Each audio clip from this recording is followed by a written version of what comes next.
Shalom, selamat malam. Oke, ya, dengan saya Robita Sembiring. Yang hari ini narasumber kita adalah Ibu Pastor Maria Ong, Maria Asmara Ong lebih tepatnya ya. Kita menantikan beliau. Kira-kira sudah sampai mana perjalanannya. Nah, hari ini tema kita adalah menumbuhkan rasa percaya diri pada anak dengan narasumber kita yaitu Pastor Maria Asmara Ong. Nah, teman-teman boleh bertanya, boleh ngobrol juga, boleh memberi masukan juga, atau mungkin juga teman-teman boleh memberikan pertanyaan-pertanyaan disematkan di kolom komentar juga boleh ya. Hai Kak Sepsi, apa kabar? Miss Sepsi yang hari ini sudah gabung juga bersama dengan kita. Thank you banget yang sudah mau gabung. Teman-teman yang lain. Oke, ini Pastor Cornel ini mungkin kalau bisa memberikan pertanyaan atau memberikan jawaban. Sebenarnya narasumber ini kalau Pastor Cornel. Baik teman-teman, sambil menunggu. Nah, kenapa tema ini penting? Karena memang anak itu adalah generasi, ya, generasi gereja di masa depan, generasi bangsa di masa depan, generasi untuk politik kita di masa depan, generasi juga untuk orang-orang yang akan mengisi di dunia marketplace ya ke depannya, dan kita harus bisa menumbuhkan rasa percaya dirinya. Nah, ada banyak bagaimanakah hubungannya antara rasa percaya diri anak dengan peran orang tua. Kemudian sebagai orang tua, bagaimana kita bisa menumbuhkan rasa percaya diri pada anak. Kita akan dapatkan jawabannya hari ini bersama dengan Pastor Maria Asmara Ong. Teman-teman mungkin tidak bisa join dari awal sampai akhir, bisa melihatnya kembali di channel YouTube atau nanti di IGTV ya. Apa sih yang bisa kita lakukan? Atau mungkin untuk orang-orang yang saat ini sedang mengasuh anak-anak yang tidak punya orang tua. Karena jujur ada banyak potensi-potensi yang akan muncul atau ada banyak potensi-potensi yang ada di dalam anak-anak tersebut, sehingga ketika mereka ada di depan nanti atau di beberapa tahun ke depan nanti, mereka akan menjadi pemimpin. Peluang itu sangat besar, kan nggak mungkin terus saya jadi pemimpin kan, gitu kan. Walaupun sampai sekarang belum pemimpin-pemimpin banget kan, gitu. Jadi mereka punya peluang. Nah, bagaimana menumbuhkan rasa percaya diri? Karena rasa percaya diri itu penting banget, mengingat rasa percaya diri itu akan membawa anak-anak itu, termasuk kita juga, untuk menjadi leader di depan. Saya senang banget dengan teman-teman ini karena apa? Narasumber-narasumber yang dimunculkan adalah narasumber-narasumber yang memang sangat berkompeten di bidangnya. Jadi narasumber-narasumber ini orang-orang yang memang ada bergerak di sana, sehingga teman-teman semua boleh bertanya apa saja pertanyaan-pertanyaan yang berhubungan dengan tema ya. Mohon pertanyaannya dengan tema. Jadi tema kita hari ini, topik kita adalah menumbuhkan rasa percaya diri pada anak ya. Tolong yang tema di luar itu jangan ditanyakan. Contohnya kayak pernikahan gitu, jangan dulu ya. Karena temanya bukan itu gitu kan. Atau membuka bisnis gitu kan, jangan ya. Karena tema kita adalah menumbuhkan rasa percaya diri pada anak. Saya sendiri bergerak di anak sudah hampir 19 sampai 20 tahun. Dan hal ini menurut saya secara pribadi itu penting banget. Nah, sepenting apa gitu? Karena saya melihat bahwa tidak akan selamanya para pemimpin yang saat ini memimpin akan ada terus. Akan ada masa mereka. Termasuk kita-kita ini gitu kan. Termasuk saya, akan ada masa expirednya. Masa expired maksudnya akan ada masa berlakunya, ada gitu kan. Tidak mungkin sampai 50 tahun ke depan gitu bahwa akan terus menjadi seorang pemimpin. Ya puji Tuhan kalau masih memimpin, tapi akan ada regenerasi. Itu adalah sebuah siklus yang normal. Nah, bagaimana supaya generasi ini bisa berjalan dengan baik, pertukarannya berjalan dengan baik, dan kemudian pemimpin-pemimpin yang ada itu adalah pemimpin-pemimpin yang berkualitas. Itu penting banget gitu kan. Oke, kita langsung saja ke Pastor Maria Asmara Ong. Saya panggilnya kakak aja gimana kak? Boleh ya? Boleh, Bude boleh, Bule boleh, Tante boleh, Om jangan. Jangan lah dipanggil tante, aduh bule, aduh nggak enak lah. Saya panggil pesta Kak Maria aja. Apa kabar Kak Maria? Salam kenal dengan saya Robita. Nobita, Nobita temannya Suneo. Mulai. Angkatan berapa dulu? Dulu angkatan berapa? Saya angkatan berondong Kak, 2001.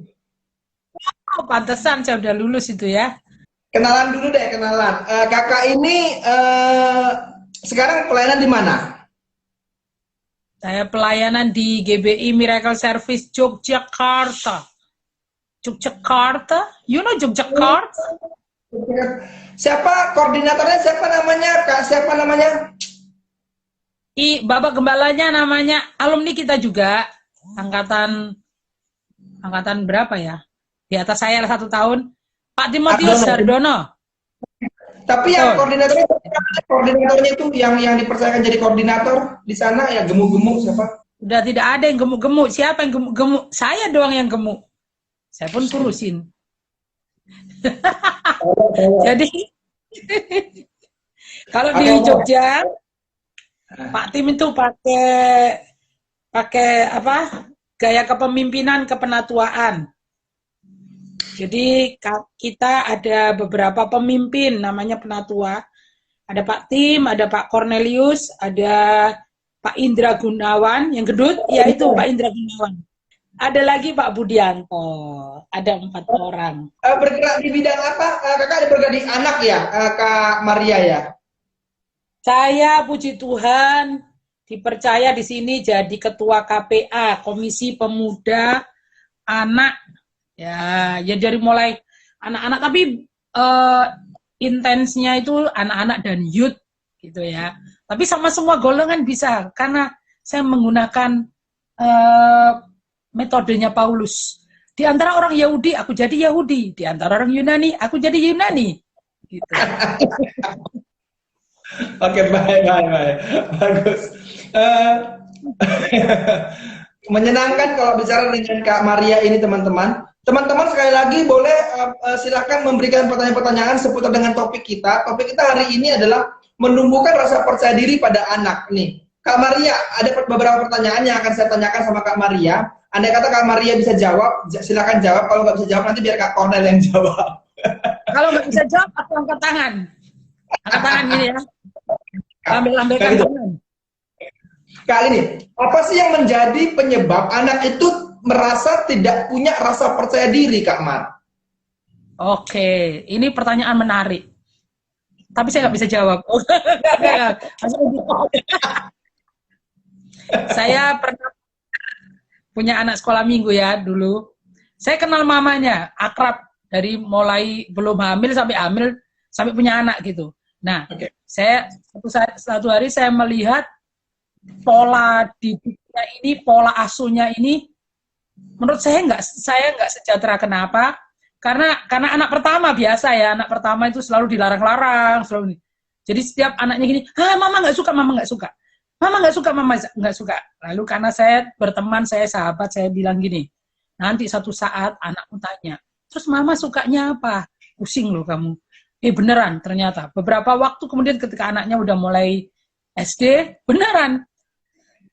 Waktu mamanya bilang, mama nggak suka. Dia bilang, nah, mama sukanya apa? Nah, setelah itu,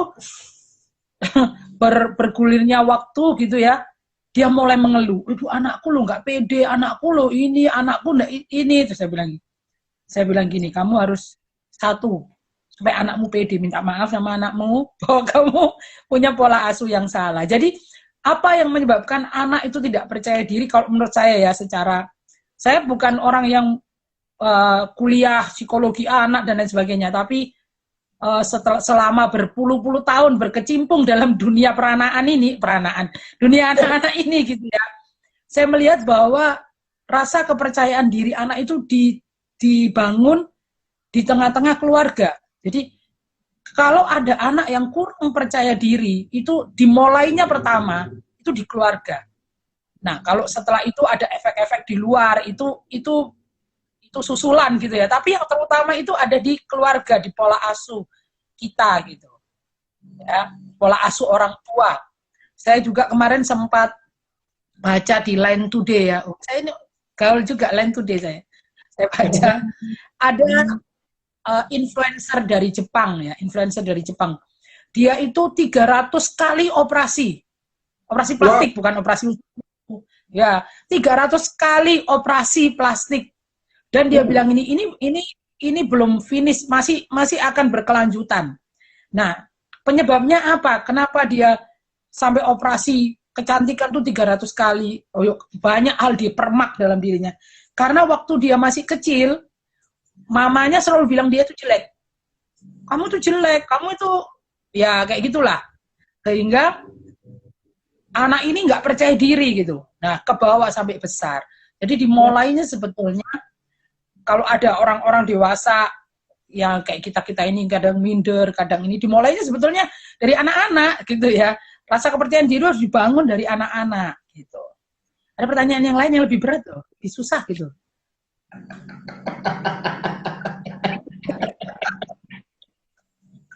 Teman-teman tolong ditanyakan pertanyaan yang berat ya. Tolong Kak Cornel, Kak Sepsi, bantu saya untuk memberikan pertanyaan yang berat. Pertanyaan berat tuh contohnya gini, berapa timbangan kakak? Itu pertanyaan berat itu. Saya berat bertanya Kak. Kalau itu saya berat bertanya dan jujur saya nggak berani. Itu berat bebannya bagi saya. Baik. Tadi kalau Kakak lihat tadi kan bahwa keluarga adalah peran yang sangat penting untuk menumbuhkan rasa percaya diri pada anak. Nah, tapi ada masalahnya begini Kak. Untuk beberapa orang ada memang yang keluarganya tidak mengerti psikologi anak satu, atau mungkin bukan psikologi anak deh, tidak dibimbing di dalam pengetahuan yang basic tentang anak lah gitu loh. Jadi mereka mungkin yang ada anak-anak yang mungkin di dalam ya sorry banget, sorry to say, yang mungkin dari kalangan menengah ke bawah, yang dimana mereka harus berjuang untuk cari makan, harus berjuang untuk hari ini makannya apa, sehingga itu mempengaruhi emosi orang tua seperti itu. Nah itu untuk yang seperti itu gimana Kak? Oke, jadi sebetulnya untuk menumbuhkan kepercayaan diri anak nggak perlu belajar psikologi Alkitab. Oke. Ya. Karena kalau kita baca di Alkitab itu banyak isinya tentang bagaimana Tuhan itu menghargai manusia, bagaimana Tuhan itu memandang kita gitu ya. Contohnya di dalam Yesaya 43 itu dikatakan, kamu tuh berharga, kamu tuh mulia. Jadi sebetulnya kalau orang tua mengerti bahwa anak-anak, bahwa kita manusia ini berharga, mulia di hadapan Tuhan, bahkan Tuhan memberikan nyawanya buat kita, wah, di situ sudah titik kuncinya sebetulnya. Kita udah ngerti, oh ternyata semua orang itu berharga, semua orang itu indah, semua orang itu mulia gitu ya. Jadi tidak ada apa ya, kendala buat orang yang nggak sekolah tinggi, psikologinya nggak ngerti apa-apa gitu ya. Contohnya ini, saya itu gemuk dari usia 0 sampai 9 tahun saya itu kurus. Cacingan gitu ya. Oh, berarti pernah kurus ya Kak ya? Pernah kurus. Jadi kalau orang pernah kurus, saya pernah kurus. Tapi usia 10 tahun ke atas sampai sekarang nggak pernah kurus. Paling mentok kemarin sempat 65, itu pun nggak bertahan lama. Naik lagi. Itu filosofinya dimatikan Kak. Apa-apa. Itu karena cacingnya dimatikan. Ya itulah. Nah, tapi sampai sekarang saya dari kecil sekolah minggu itu namanya nyanyi kan di depan. Saya selalu maju ke depan nyanyi. Nggak pernah malu, pokoknya maju terus ke depan. Nyanyi paling kenceng. Terus apalagi? Pokoknya teman-teman saya basket, saya ikutan basket. Nah, berenang, saya juga berenang. Sepedaan, saya sepedaan. Saya nggak pernah merasa bahwa diri saya itu gemuk dan saya tahu saya gemuk, tapi saya itu merasa nggak apa-apa dengan kegemukan saya ini. Baik-baik saja gitu. Kenapa? Karena balik lagi di rumah gitu. Walaupun mama saya tidak berpendidikan tinggi, hanya sekolah teologi ya sampean. Sekolah Cina waktu itu ya, sekolah Cina, dan itu pun kelasnya cuma kelas 3. Papa saya juga tidak sekolah tinggi, tapi sejak saya kecil itu mama papa saya nggak pernah melihat bahwa anak ini gendut jelek, nggak pernah. Selalu bilang cantik ya. Oh malah kalau kurus nggak boleh, suruh gendut gitu ya. Gendut lucu, cantik gitu. Terus kalau apapun nggak pernah dianggap nggak mampu gitu ya. Nggak pernah gitu. Jadi apapun orang yang kurus bisa, kamu juga pasti bisa, sama kok manusianya. Jadi itu yang membuat saya itu pede gitu loh. Saya percaya diri sampai kelewatan saking percaya dirinya. Dan juga biasanya kita itu mengalami transisi waktu remaja, betul ya? Waktu Yes. remaja-remaja itu kita lagi cari jati diri, baru sadar ternyata aku itu gendut ya, ternyata gendut itu kata orang nggak bagus ya, kurang cantik dan lain sebagainya. Tapi puji Tuhannya, karena mama saya, papa saya ngajarin saya dari kecil, sekolah minggu, dengar firman, belajar firman. Nah, firman itu yang berbicara dalam diri saya gitu.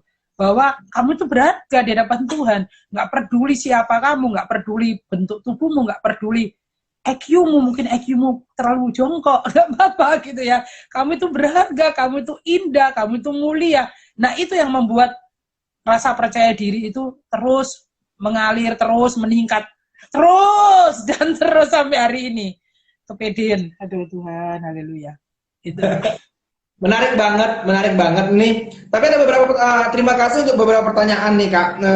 Berarti kalau saya simpulkan dari dari pernyataan Kakak tadi bahwa keluarga dan Injil menjadi sebuah keharusan untuk orang itu boleh bertumbuh dalam kepercayaan diri ya Kak ya.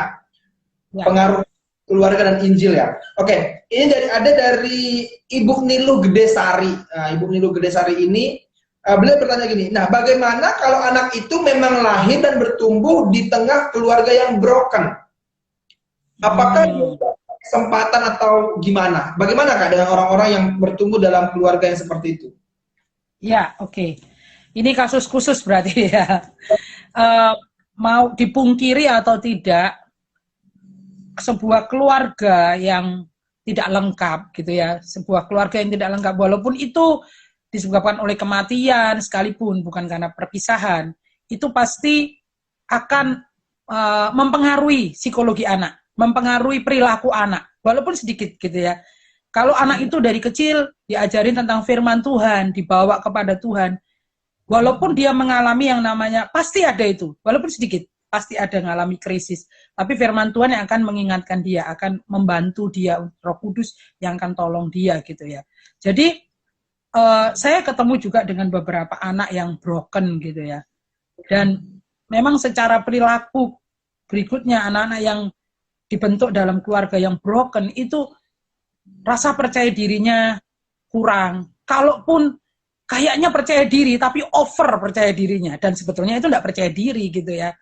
Dan ada banyak sih, kadang-kadang bukan hanya di kepercayaan diri. Kalau anak-anak yang broken ya, ada hal-hal yang lain termasuk emosional dan lain sebagainya, mengasihi diri sendiri gitu ya, dan masih banyak. Makanya ayo keluarga-keluarga, kita harus pertahankan, kita harus punya komitmen dalam rumah tangga ya, bukan hanya membangun rumah tangga tapi berkomitmen dalam rumah tangga, karena rumah tangga kita, hubungan suami istri, hubungan keluarga itu membentuk, berpengaruh buat anak-anak kita, berpengaruh buat generasi kita gitu. Ini menurut saya loh ya. Ini ada pertanyaan dari Miss Sepsi. Dia bertanya gini, apakah ada pengaruhnya rasa percaya diri dari anak itu dengan prestasi anak? Oke. Jadi sebetulnya itu anak bisa timbul percaya diri kalau dia punya prestasi yang bagus. Jadi ada beberapa hal yang membuat anak itu bisa percaya diri ya. Itu salah satunya adalah waktu dia berprestasi gitu ya. Makanya ketika anak itu punya nilai yang bagus, wah dia gaya, sombong gitu ya. Dia percaya diri gitu. Bisa. Tapi juga ada anak yang nggak terlalu pinter, biasa aja. Tapi orang tuanya selalu bilang, kamu ini kurang pinter, kamu kurang hebat. Nggak membuat dia tidak percaya diri. Jadi kepercayaan diri anak itu bisa timbul oleh karena prestasi. Tapi bisa dibalik juga, anak-anak yang punya kepercayaan diri juga bisa menjadikan atau membuat mereka berprestasi ya. Tapi kalau kita bicara prestasi di sini itu bukan bicara hanya hal-hal yang sifatnya nilai gitu ya. Oh, nilainya 10, nilainya ini, atau bidang akademik, matematika, fisika gitu ya. Tapi setidaknya anak-anak yang percaya diri, yang punya kepercayaan diri, dia akan berani untuk mencoba. Dia akan berani untuk gagal, gitu ya. Contohnya di depan Anda ini. Saya tuh WL sering salah, sering. Aduh, salah nyanyi, salah lagu, salah nada gitu ya. Tapi dari saya kan dulu di gereja itu diajar pelayanan sejak remaja gitu ya. Sekolah minggu juga disuruh nyanyi, suruh. Walaupun salah, tetap maju. Walaupun salah, besok disuruh maju lagi. Ya, salah lagi, besok disuruh maju lagi. Kenapa? Akhirnya bisa berprestasi di situ, akhirnya bisa lah, walaupun nggak bagus gitu ya, lumayan bisa gitu untuk melayani Tuhan bisa, karena dimulai dari rasa percaya diri dulu, rasa percaya diri yang dibangun gitu ya, sehingga dia nggak takut untuk gagal, nggak takut untuk salah gitu. Salah ya nggak apa-apa, kita coba lagi. Gagal, ayo kita coba lagi gitu. Ini menurut saya. Nanti ada pakar psikologi lah, saya langsung mundur ini. Harus percaya diri, oke. Kak, ini Kak, hambatan apa saja sih yang akan diterima oleh anak? Andai kata anak itu sejak dini, kita bisa lihat nih, bahwa dia itu tidak percaya diri nih. Hambatan apa yang akan dia terima kelak di masa depannya nanti, Kak? Oke. Anak-anak yang tidak percaya diri gitu ya, tidak percaya diri, otomatis dia akan ke dewasanya itu ya, menjadi orangnya itu mudah takut kegagalan, tidak berani mencoba gitu ya, apalagi apa ya, sudah kurang bisa bergaul dan lain sebagainya gitu ya. Saya dulu ngajar di sekolah di TK kurang lebih 10 tahun ya, saya ngajar di TK gitu. Wow. Dan pertama masuk itu anak-anaknya ya ada yang percaya diri banget, ada yang enggak gitu ya. Tapi ini menurut orang tua murid semua ya, orang tua murid. Kalau bisa ngajar di Happy Holy Kid gitu ya. Mereka bilang begini, lulusan mana? Happy Holy Kid, pasti percaya diri. Pasti percaya dirinya ini loh. Ya, terus saya coba berenung, tapi saya lihat memang anak-anak Happy Holy Kid itu percaya diri banget gitu. Berani ngomong, berani suruh apa aja berani gitu. Tapi sebetulnya itu tidak dibangun dalam sehari gitu ya. Kita belajar untuk menghargai anak-anak itu, memberi mereka pendapat, memberi mereka kesempatan untuk berpendapat gitu ya. Nggak selalu kita yang dikte gitu. Setiap pagi kalau pagi itu ada pelajaran karakter, ada pelajaran PPW ya istilahnya, praise, pray and worship. Nah saya itu bagian di situ setiap pagi. Saya mulai ngajarin anak-anak untuk mereka berani ngomong. Jadi kalau di rumah kan kadang ngomong anak kecil nggak usah ngomong gitu ya.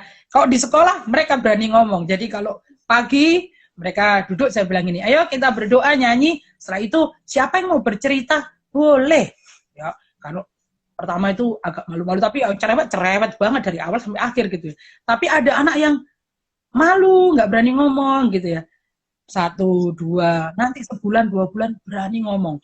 Mulai belajar berani untuk bicara, berani ini. Karena apa? Waktu mereka bicara, kita kasih kesempatan mereka bicara. Waktu mereka bicara, kita dengarkan, kita nggak, walaupun salah ya kadang-kadang, kita nggak langsung bilang, salah nggak? Oh ya bagus ya, iya boleh bagus. Tapi besok lebih ini ya, lebih taat lagi ya. Besok begini ya. Dan itu apa ya? Membuat anak-anak itu semakin percaya diri gitu. Mereka berani ngomong, berani, bahkan kadang-kadang kita harus stop kalau enggak masalah keluarganya dibongkar semua. Miss, tadi kemarin mamaku berantem sama papaku. Miss, gitu, saya tuh tahu semuanya gara-gara itu. Ya, jadi anak-anak mulai dihargai, dipercayai gitu ya. Jangan ini anak masih kecil, ini belum jadi orang, masih setengah orang. Zombie ini ya, belum jadi orang. Jadi kadang anak ngomong, "Wes kamu juga ngerti apa-apa." Ada baiknya orang tua tanya sama anaknya. Gitu ya. Saya tuh waktu masih kecil suka gini, kalau pulang sekolah atau dari mana, papa saya selalu bilang gini, "Tadi ketemu siapa? Tadi ngapain aja?" gitu ya. Walaupun papa saya bukan psikolog ya. Nah itu yang membuat saya Kalau apapun saya cerita sama papa saya. Pulang sekolah nggak ditanya pun akhirnya saya cerita. Oh tadi itu begini, begini, begini, begini. Diberi kesempatan untuk bicara, diberi kesempatan untuk berpendapat gitu ya. Dan saya rasa itu juga salah satu yang membuat anak itu timbul percaya diri. Kenapa? Karena dia merasa dihargai gitu. Ya, merasa dihargai. Saya dapat nilai jelek pun nggak langsung bodoh anaknya siapa, nggak dapat nilai jelek ini nilainya jelek ya besok belajar lagi ya kamu itu bisa. Saya itu termasuk nggak terlalu pinter kok, nggak pernah belajar soalnya. Ini loh kayak pinter kok, Pak. Apa-apa malu aku itu.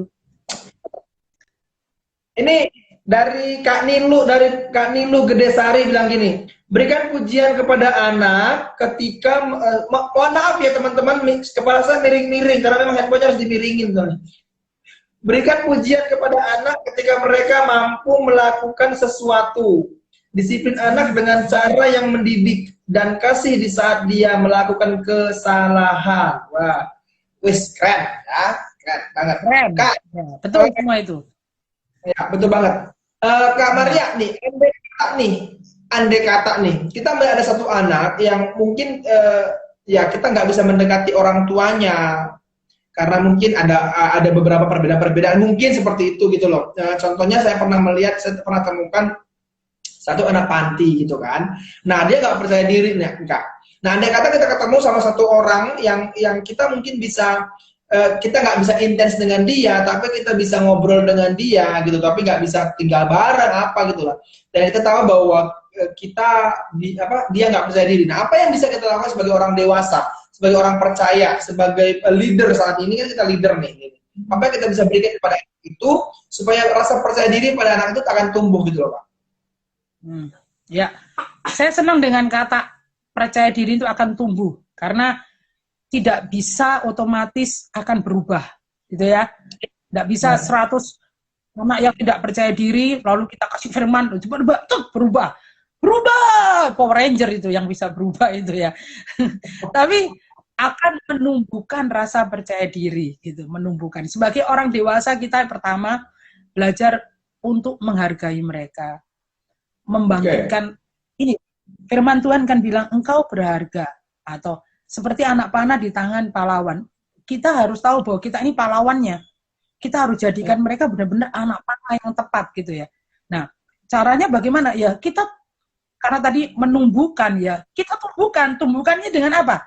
Dengan firman, dengan kata-kata yang positif, kata-kata yang baik, kata-kata yang membangun, kata-kata yang membangkitkan iman. Tapi bukan berarti kalau salah nggak ditegur. Betul Nilu tadi, ada kata-kata yang tepat gitu ya, kata-kata yang tepat, nasihat yang tepat.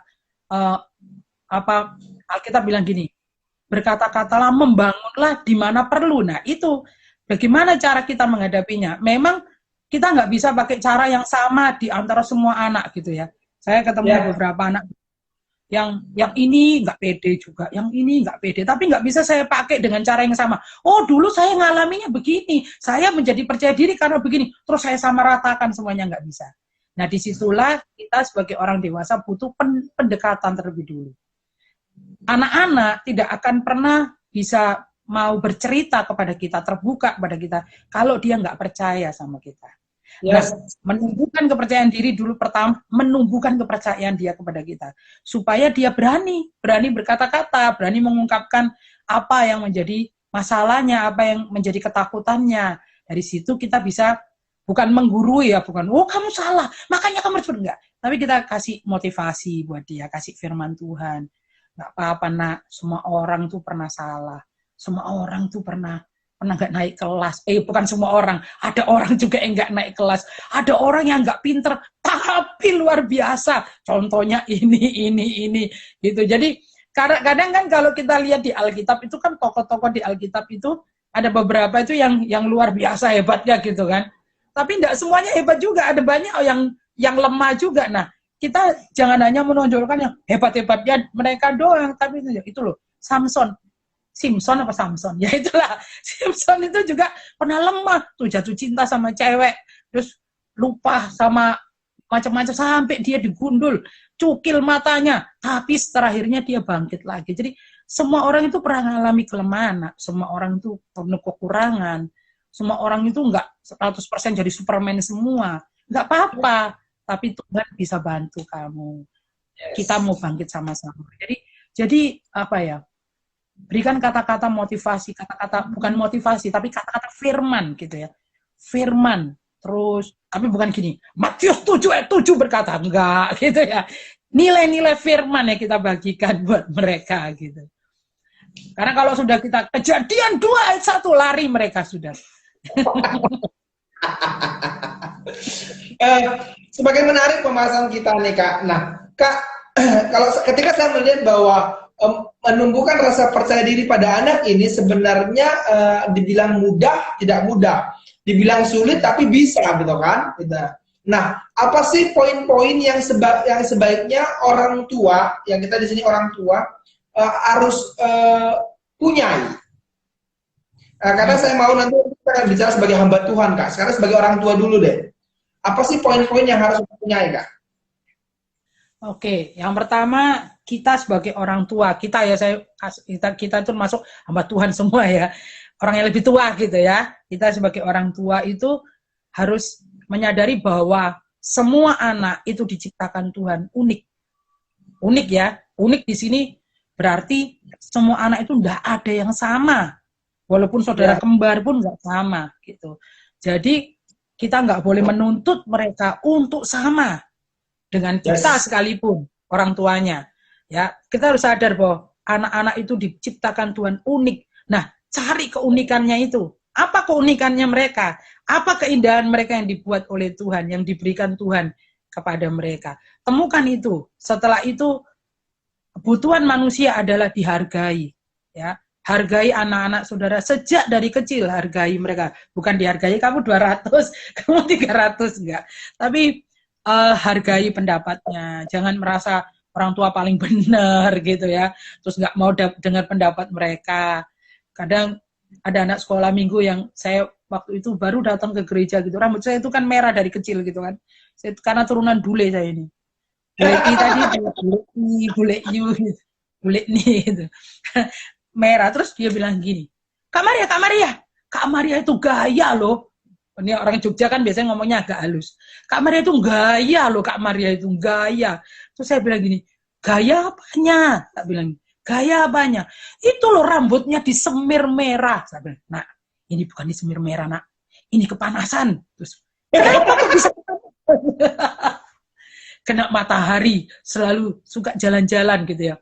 Saya bayangin gini, kenapa anak-anak itu berani ngomong kayak gitu ya? Berani ngomong gitu. Karena dari awal saya nggak pernah memposisikan diri saya sebagai hamba Tuhan yang tidak bisa disentuh oleh apapun. Ya, tapi saya memposisikan diri saya sebagai teman mereka gitu. Ada masukan, ada kritik, oke, haleluya, walaupun sakit hati gitu kan, sedikit gitu. Kalau bilang, iya Kak Maria gendut, emang betul, haleluya gitu ya.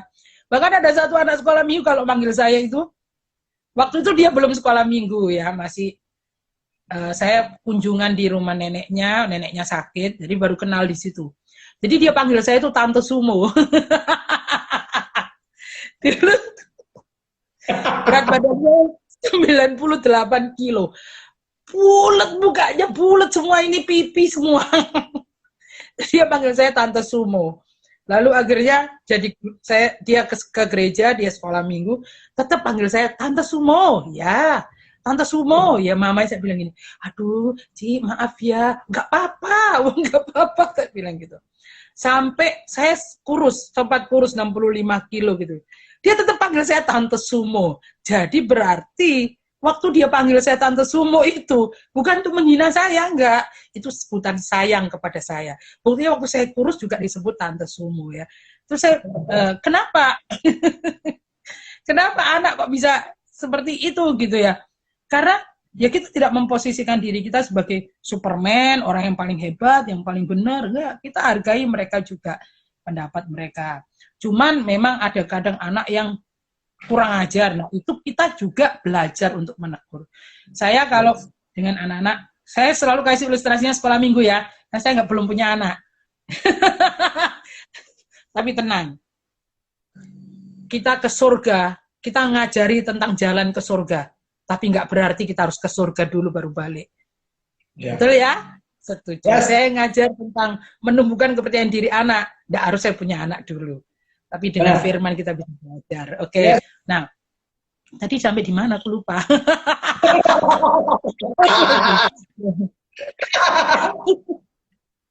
Oke, ilustrasi anak sekolah minggu, tak kasih ilustrasinya anak-anak sekolah minggu terus gitu ya.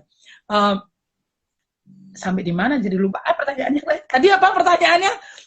Oh, menumbuhkan percaya diri anak, hargai mereka, posisikan diri kita bukan sebagai orang yang hebat tapi juga teman mereka. Tapi ada nih anak sekolah minggu suatu saat itu kurang ajar gitu. Kan saya berpendapat gini, tidak ada anak yang nakal, yang ada anak-anak yang tidak sesuai dengan apa yang kita inginkan, alias tidak taat namanya itu. Tapi kan apa yang kita inginkan dengan apa yang diinginkan anak kan belum tentu sejalan gitu ya. Jadi it's okay, nggak apa-apa. Kadang-kadang kamu nggak sesuai, nggak berjalan sesuai keinginan saya, kenapa? It's okay, nggak apa-apa. Satu saat juga nurut gitu. Tapi ada anak-anak yang tanda kutip ini bukan nakal, tapi kurang ajar. Kurang ajar itu berarti kurang dididik. Ya, kurang diajar, baik itu di rumah atau di mana, kurang diajar. Misalnya cara ngomongnya itu terlalu apa ya? Ya, kita tahulah anak yang kurang ajar seperti apa. Kita pasti rasa.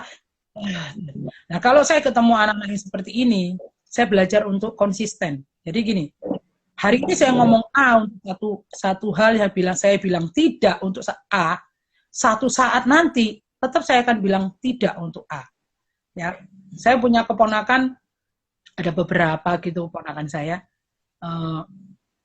dan saya belajar untuk konsisten sama mereka.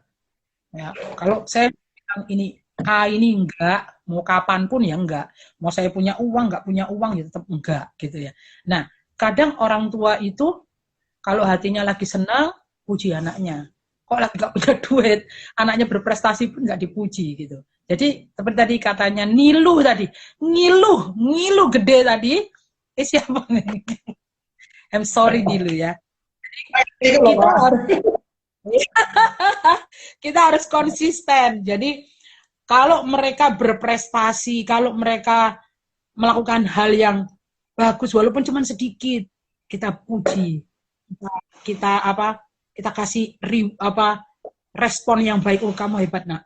Kalau mereka salah, ya nggak langsung kamu enggak. Kita tetap kasih pengertian gitu ya. Tetap kita hargai dan lain sebagainya. Kok panjang sekali ya? Perasaan kemarin tuh nggak ada pertanyaan seperti ini banyak loh. Ganti. Itu hanya Kak, beberapa. Pertanyaan lagi nih Kak. Apa? Dari Kak Sepsi bilang gini. Ini kan masa-masa, halo? Halo. Ini kan masa pendaftaran sekolah dan akan segera masuk untuk beberapa daerah. Kalau Surabaya sih belum ya Kak. Tapi nanti beberapa kota yang sudah hijau. Ini boleh masuk sekolah ini di bulan 7 gitu kan. Bagaimana sih bukan pesan ya, trik yang harus dilakukan atau mungkin orang tua perlu memberitahu anak atau apa yang harus dilakukan oleh orang tua supaya ketika mereka masuk sekolah nanti mereka bisa percaya diri Kak. Khususnya untuk anak-anak yang mungkin masuk kelas 1 SD. Karena kan ini kan temannya berbeda ya, dari TKB ke 1 SD, dari kelas 6 SD ke SMP, atau mungkin teman-teman anak-anak yang pindah sekolah, atau mungkin mengingat kalau anak-anak yang kelas 2, kelas 3 masuk naik kelas itu mungkin mereka lebih kangen ya. Tapi untuk beberapa anak-anak yang mungkin sekolah masuk ke kayak shock culture ya Kak ya, mereka ini. Apa yang harus dilakukan oleh orang tua supaya mereka itu bisa mempersiapkan anaknya untuk lebih percaya diri, nggak takut, nggak khawatir gitu Kak. Ada pesan nggak? Oke, pesannya. Ini pengalaman waktu jadi guru TK ya. Setiap tahun pasti anak-anak itu memulai sekolahnya, memulai tahun ajarannya dengan yang namanya mogok, dengan yang namanya takut, dengan yang namanya nggak percaya diri. Itu pasti gitu ya.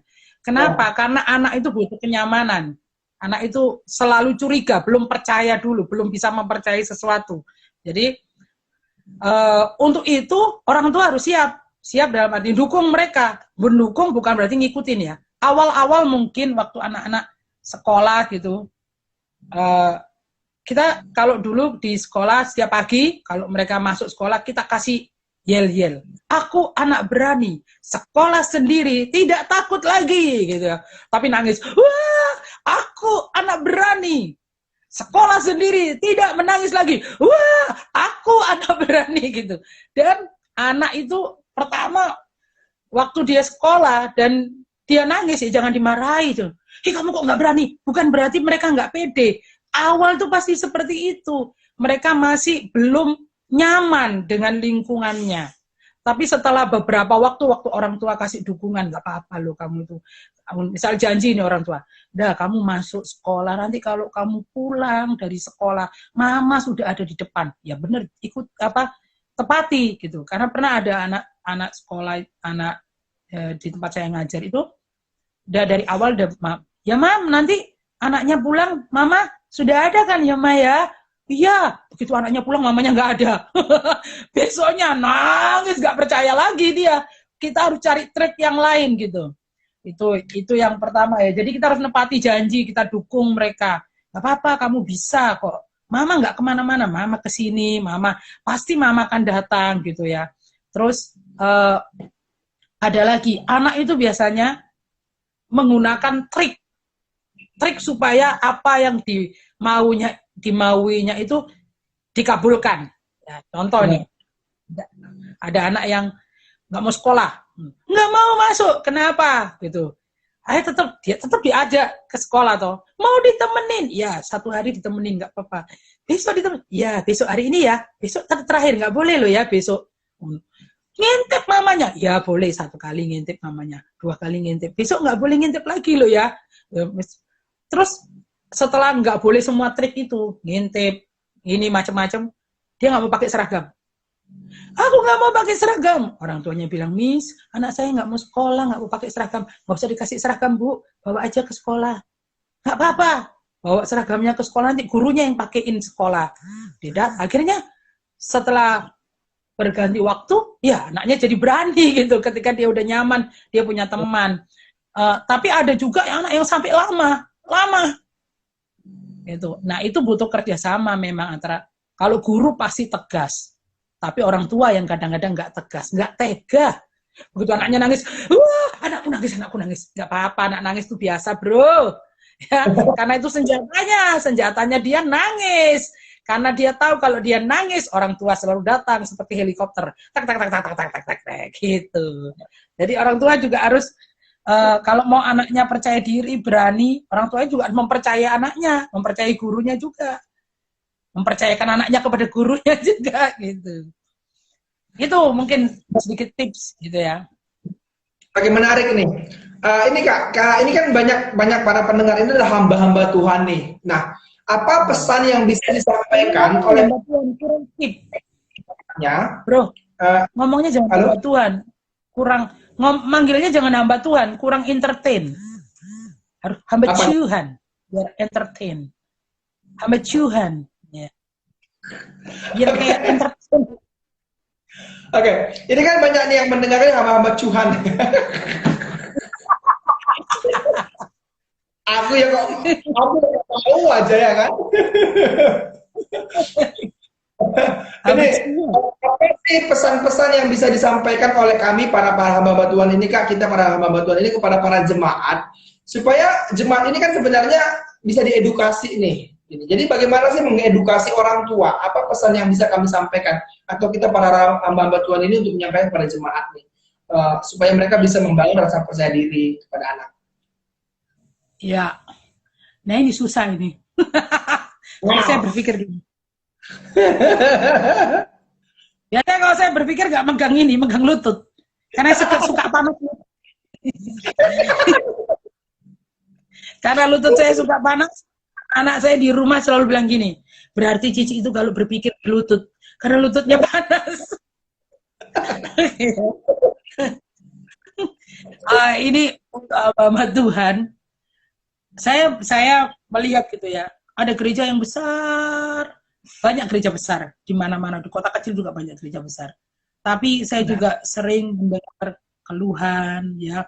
Justru malah gereja-gereja besar gitu. Keluhan yang berkata gini, keluarga berantakan, hubungan suami istri berantakan dan lain sebagainya. Kenapa gitu? Saya pikir karena kalau saya lihat, saya perhatikan orang kita ini pendeta, hamba-hamba Tuhan selalu berpikiran yang besar gitu ya. Kalau gereja itu maju, jemaatnya besar, jemaatnya banyak, nggak salah memang ya itu pasti akan mengikuti kualitas akan diikuti oleh kuantitas gitu ya. Jangan dibalik. Tapi kadang kita ini hamba Tuhan kebalik, cuman ngejar kualitas tapi tidak membangun kuantitas.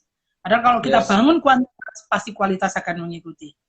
Apa maksudnya? Ini. Jadi kadang kita ini cuman yang penting jemaat banyak, perpuluhan banyak, ya maju gitu ya. Tapi kita nggak ngajarin gitu, nggak beri diri untuk memuridkan mereka, mementor mereka, sehingga nggak jarang justru yang berantakan yang anaknya nakal ini ya, bukan nakal tadi, yang itu tadi krik-krik itu yang tidak taat, tidak sesuai dengan keinginan guru itu, kadang-kadang justru anak-anak hamba Tuhan, betul nggak? Ya. Anak-anak Tuhan, anak-anak diaken, pengerja gitu. Kalau saya perhatikan di gereja itu, kenapa ini anak-anak diaken, anak pengerja, kok kayaknya lebih sedikit, lebih naik sedikit daripada anak jemaat. Karena kalau saya perhatikan gitu, mereka ada di gereja itu, mereka anggap gereja itu tempat bermain. Karena kalau mamanya rapat, papanya rapat, ada pertemuan, anaknya diajak. Sampai di gereja, mamanya bilang gini, mama rapat, papa rapat, kamu main. Main di mana? Ruang sekolah minggu. Jika kita hari minggu dia datang ke gereja, dia bilang, ini tempat bermain saya. Kalau mama dan papa rapat, dia nggak tahu bahwa itu adalah tempat dia ibadah. Gitu ya. Justru malah hamba-hamba Tuhan, orang-orang yang aktif pelayanan, itu justru yang anaknya kadang-kadang tanda kutip ini, yang buat kepala pusing guru sekolah minggu. Gitu. Kenapa? Ya, karena kadang kita itu tidak kurang waktu untuk berpikir tentang keluarga. Keluarga itu ini adalah lembaga yang paling kecil, tapi sebetulnya gereja itu dibangun dari keluarga-keluarga ini. Nah, iblis itu ngerti loh. Yang diserang oleh iblis keluarga. Makanya banyak pun berantakan. Keluarga orang tuanya mungkin hebat pelayanan, anak-anaknya belum tentu. Kenapa? Karena orang tuanya sibuk pelayanan, panggilan terus ke sana, ke sini, ke sana, ke sini. Anaknya nggak pernah diajar, anaknya nggak pernah dipimpin. Nah, kita sebagai hamba Tuhan, ayo kita fokus sama keluarga. Kembali kepada keluarga. Fokus pada keluarga. Dia gini, edukasi juga jemaat kita tentang parenting. Bagaimana menjadi orang tua gitu ya. Walaupun memang nggak semudah saya ngomong gitu. Karena sering kita buat pertemuan orang tua yang datang juga nggak banyak awal-awal. Kita pertemuan orang tua yang datang ya, udah ngambil pembicara pun tetap yang datang itu. Kecuali Tuhan Yesus sendiri yang datang mungkin banyak gitu ya. Kayaknya nggak ada hati. Contoh, ini kan lagi ibadah online ini kan. Betul ya, ibadah.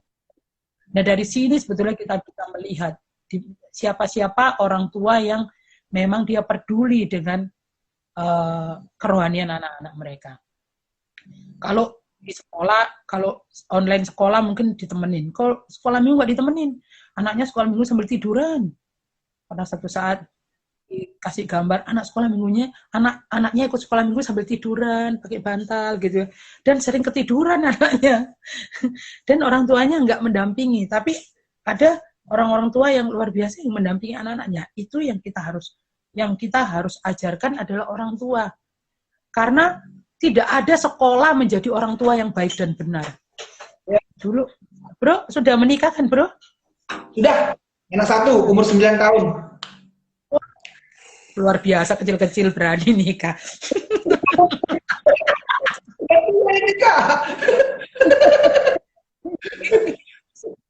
Kalau sekolah teologi ya, S1 aja kita kuliah berapa? 4 tahun ya kan?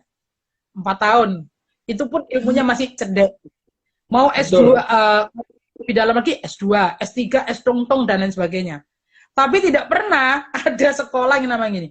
Sekolah menjadi orang tua yang baik dan benar. 4 tahun S1. Nggak ada. Sekolah membangun pernikahan yang benar. Lulusan Ya, S1, S2. Nggak ada seperti itu. Ya kan? Nah, sehingga sering kita ini belajar tentang mendidik anak, membangun keluarga dari pengalaman orang tua kita. Dari orang yang di atas kita. Makanya nggak heran kalau mama saya didik saya dengan cara ini, maka saya akan didik anak saya dengan cara yang sama. Ya kan? ya, Nanti gini, kita akan pakai cara yang sama. Oh, dulu mama juga gitu kok. Mama didik, nenek itu didik mama kayak gini. Kalian juga gitu. Kita pakai yang sama. Kita belajar dari televisi yang belum tentu itu benar. Gitu. Nah, itulah pentingnya kita belajar firman Tuhan. Nah, di situ tugasnya hamba-hamba Tuhan sebetulnya. Mengajarkan kepada jemaat bagaimana sih jadi orang tua itu sesuai dengan firman Tuhan. Gitu, Kayaknya bro. kita sudah mau habis karena kita harus nanti kalau sudah closing-nya nggak enak banget. Nah, kalau saya bisa simpulkan tadi kan beberapa kesimpulannya. Yang pertama yang disampaikan oleh Kak Maria bahwa harus dimulai dari keluarga. Jadi dimulai pola asuh itu harus dari keluarga supaya anak itu bisa menumbuhkan rasa percaya diri pada anak. Yang kedua, Injil adalah dasar seorang anak itu untuk bisa menjadi dia bertambah percaya diri. Injil adalah dasarnya ya. Bukan ilmu psikologi yang lainnya. Ilmu psikologinya juga benar, tapi Injil adalah dasarnya. Yang ketiga adalah perlunya orang tua belajar dan mendidik diri untuk terus belajar parenting.